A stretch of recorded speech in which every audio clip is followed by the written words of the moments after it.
அனைவருக்கும் வணக்கம். நிறைய டாபிக் போயிடலாம். இப்போ நம்ம பார்க்கக்கூடிய டாபிக் பார்த்திங்கன்னா, இந்த நம்ம ஐடி நிறுவனங்கள்லாம் நிறைய இருக்குது. இதனுடைய எதிர்காலம் இந்தியாவில் எப்படி இருக்கும், உலக அளவில் எப்படி இருக்கும் அப்படிங்கிறத நம்ம கொஞ்சம் ஒரு அலசி பார்ப்போம். ஏன்னா ஐடி செக்டருங்கிறது கண்டிப்பாக நம்ம உலகத்துக்கும் தேவை, நம்ம இந்தியாவுக்கும் தேவை, ஏன் ஒவ்வொரு மனிதருக்கும் தேவை. ஏன்னா டிஜிட்டல் உலகமாக இது மாறி வருதுங்கிறது உங்களுக்கு எல்லாத்துக்குமே தெரியும்.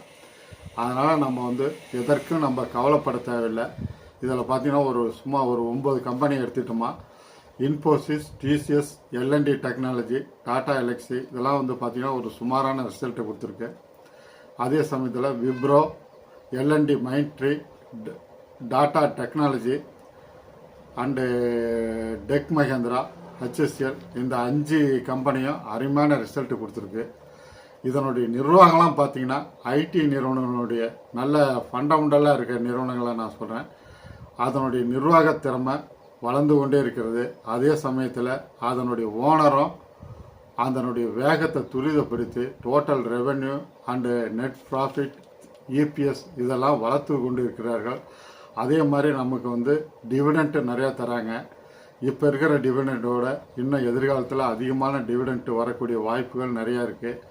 அதே மாதிரி போனஸு, ஸ்பிளிட்டு, பைபேக்கு, இப்படி இந்த மாதிரி எப்படியெல்லாம் நம்ம வைத்திருக்கும் ஷேர் ஹோல்டருக்கு நன்மை பண்ணணும் அப்படிங்கிறத அவங்க ஆராய்ஞ்சு நன்மையை செய்து கொண்டு இருக்கிறார்கள். அதனால் நம்ம ஐடி நிறுவனங்களை பொறுத்தவரை நல்ல சிறப்பாக இருக்கும் அப்படிங்கிறது தான் என்னுடைய அபிப்பிராயம். ஏன்னா இப்போ அமெரிக்க ஜனாதிபதி வந்த பிறகு கொஞ்சம் ஐடி நிறுவனங்களில் கொஞ்சம் சுணக்கம் ஏற்பட்டிருக்கிறது உண்மைதான். அது நீண்ட காலத்துக்கு நீடிக்காது, இதுவும் கடந்து போகும் அப்படிங்கிறது தான் உண்மை. கண்டிப்பாக ஐடி நிறுவனங்கள் மறுபடியும் இன்னும் மேல் நோக்கி போகும். எல்லா செக்டாரும் ஏறிடுச்சு, ஐடி செக்டார் மட்டும்தான் இன்னும் ஏறல. கண்டிப்பாக இதுவும் ஒரு பெரிய ஏற்றமாக இருக்கும். ஏன்னா நிறைய ஐடி ஸ்டாக்ஸில் ஃபண்டமெண்டலான ஸ்டாக்கு எல்லாமே பார்த்திங்கன்னா நிறையா அண்டர் வேல்யூடு இருக்குது. இப்போ நம்ம வாங்க வேண்டிய தருணங்களாக பயன்படுத்திங்க. ஏன்னா எதிர்காலத்தில் நம்ம டிஜிட்டல் மயமாக இன்னும் வளர்ந்து கொண்டே தான் இருக்கும். இன்னும் ஒரு 100 வருடங்களுக்கு நம்மளுக்கெல்லாம் கவலையே இல்லை. அதனால் ஐடியினுடைய நிறுவனங்கள், இந்தியாவில் இருக்கக்கூடிய நிறுவனங்கள் வளர்ச்சி அபரிதமாக இருக்கும் அப்படிங்கிறது தான் என்னுடைய கருத்து. அதனால் நீங்கள் இதை கன்சிடர் பண்ணுங்கள்.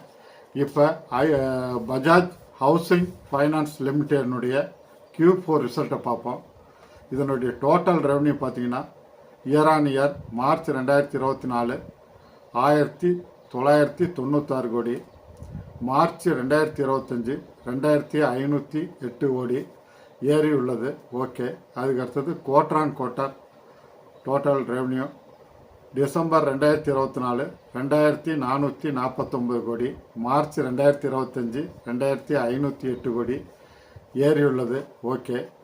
அதுக்கடுத்து டோட்டல் நெட் ப்ராஃபிட் நிகர லாபம் இயர் ஆன் இயர் மார்ச் 2024 381 கோடி, மார்ச் 2025 586 கோடி ஏறி உள்ளது.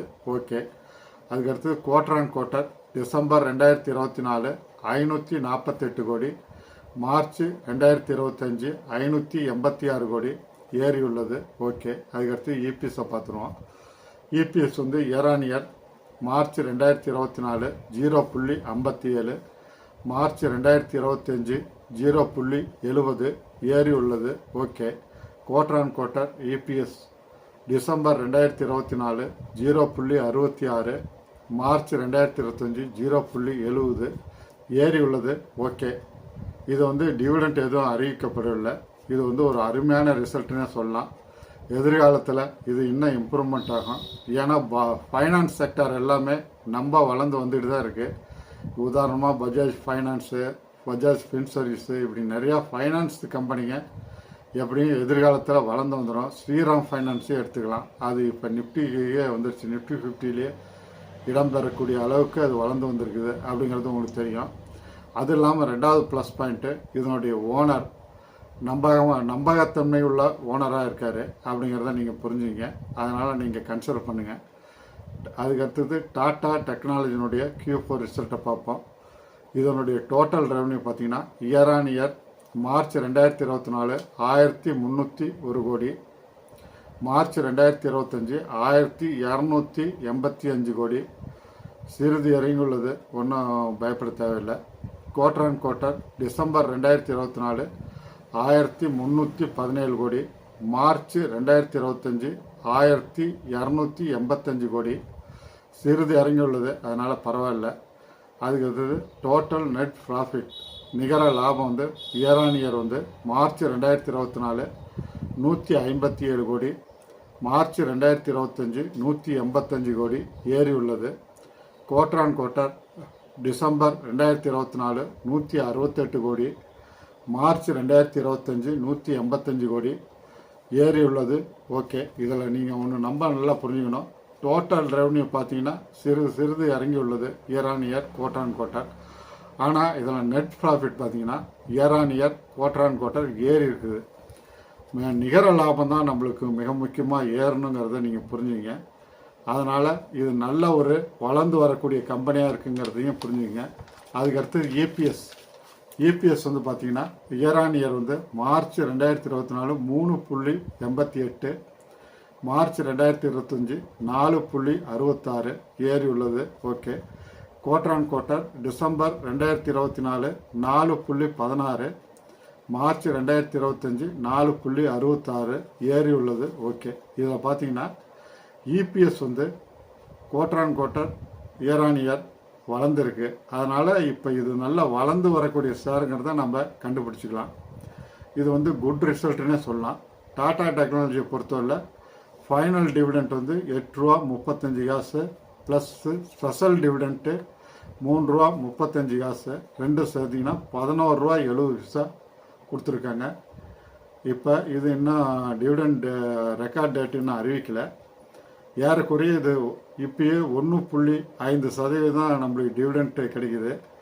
இன்னும் போக போக இது வளர்ந்து வந்துடும். ஏன்னா இப்போ தான் பக்கமாக இது வந்து ஐபிஓ வந்து லிஸ்ட் ஆகி வளர்ந்து வந்து கொண்டு இருக்கிறதுங்கிறத புரிஞ்சுங்க. அதே சமயத்தில் இதில் ஒரு சிறப்பு அம்சம் என்னான்னு பார்த்தீங்கன்னா, இது ஒரு டாட்டா குரூப்புங்கிறது தெரிஞ்சுங்க. டாட்டா குரூப்பும் பஜாஜ் குரூப்பும் தான் நம்ம ஷேர் ஹோல்டருக்கு அள்ளி கொடுக்கக்கூடிய நிறுவனங்கள் அப்படிங்கிறத நீங்கள் புரிஞ்சுக்கணும். அதுக்கடுத்தது எல்என்டி மைண்ட்ரியினுடைய Q4 ரிசல்ட்டை பார்ப்போம். Total revenue year on year March 2024 8893 கோடி, மார்ச் 2025 9772 கோடி ஏறி உள்ளது. ஓகே. குவார்டர் அண்ட் குவார்ட்டர் பார்த்தீங்கன்னா டிசம்பர் 2024 9660 கோடி, மார்ச் 2025 9772 கோடி ஏறி உள்ளது. ஓகே. அதுக்கடுத்து டோட்டல் நெட் ப்ராஃபிட் நிகர லாபத்தை பார்த்துருவோம். இயர் ஆன் இயர் வந்து மார்ச் 2024 1101 கோடி, மார்ச் 2025 1128 கோடி ஏறி உள்ளது. ஓகே. அதுக்கடுத்து குவார்டர் ஆன் குவார்ட்டர் வந்து டிசம்பர் 2024 1087 கோடி, மார்ச் 2025 1128 கோடி ஏறி உள்ளது. ஓகே. இதுலேயும் பார்த்தீங்கன்னா நெட் ப்ராஃபிட் ஏறி இருக்கு. அதே சமயத்தில் இபிஎஸ் பார்த்துருவோம். இயர் ஆன் இயர் வந்து மார்ச் 2024 37.16, மார்ச் 2025 38.10 ஏறி உள்ளது. Okay. Quarter on quarter December 2024 36.65, March 2025 38.10 இது வந்து ஏறி உள்ளது. இதுலேயுமே இது வந்து நெட் ப்ராஃபிட் இபிஎஸ் ரெண்டுமே ஏறி இருக்குது. அதனால் இது எல்என்டி மைண்ட்ரியும் எல்என்டி குரூப்பினுடைய கம்பெனிங்கிறத புரிஞ்சுங்க. இதுதான் இதனுடைய சிறப்பம்சம். இதனுடைய ஃபைனல் டிவிடெண்ட் வந்து 45 ரூபா கொடுத்துருக்காங்க. இப்போ இன்னும் ரெக்கார்ட் டேட் அறிவிக்கலை. இதுவும் 1% டிவிடெண்ட் இப்போ வந்துட்டு இருக்குது. இதுவுமே ஏறக்குறைய ஒரு 7-8 வருஷம் இருக்கும் இந்த கம்பெனி லிஸ்ட் ஆகி. அதனால் இது ஃப்ரெஷ்ஷாக நீங்கள் பண்ணலாம், பை பண்ணலாம். இதை வந்து கன்சிடர் பண்ணுங்கள். ஏன்னா இதெல்லாம் ஒரு எஜுகேஷனல் பர்பஸ் தான் நான் சொல்கிறதெல்லாம். நீங்கள் வந்து முழு முடிவு நீங்கள் தான் எடுக்கணும். அதனால் கன்சிடர் பண்ணுங்கள். அதே சமயத்தில் இதை பிடிச்சிருந்தா லைக் பண்ணுங்கள், சப்ஸ்கிரைப் பண்ணுங்கள், ஃப்ரெண்ட்ஸ் அண்ட் ரிலேட்டிவ்க்கு ஷேர் பண்ணுங்கள். அதே சமயத்தில் நீங்கள் எதற்கும் பயப்பட வேணாம். ஐடி செக்டர் இல்லைன்னா இந்த உலகமே கிடையாது, இந்தியாவே கிடையாது அப்படிங்கிறது தான் உண்மை. அதனால் டிஜிட்டல் மயம் வந்து வளர்ந்து கொண்டே இருக்கும். அதனால் நல்ல கம்பெனியாக பார்த்து, நல்ல ஃபண்டமெண்டலாக ஷேரை பார்த்து நீங்கள் ஐடி செக்டரில் இன்வெஸ்ட் பண்ணலாம். அதில் எந்த மாற்று கருத்தும் உங்களுக்கு வேணாம். அதே சமயத்தில் நீங்கள் வச்சுருக்கிற ஷேர்கள் எனக்கு வந்து கமெண்ட்ஸில் தெரிவிங்க. நல்ல ஒரு ஃபண்டமெண்டலான ஷேரா அப்படிங்கிறத நான் பார்த்து சொல்கிறேன். அதை வைத்து நீங்கள் அதை ஹோல்டிங் பண்ணலாமா அல்லது அதை விட்டு வேறு நல்ல ஷேரை வாங்கலாமாங்கிறத நீங்கள் முடிவு பண்ணுறதுக்கு அது ஏதுவாக இருக்கும் அப்படிங்கிறத புரிஞ்சுங்க. அடுத்த காணொலியில் சுவாரஸ்யமான விஷயங்களுடன் உங்களை சந்திக்கிறேன். நன்றி, வணக்கம்.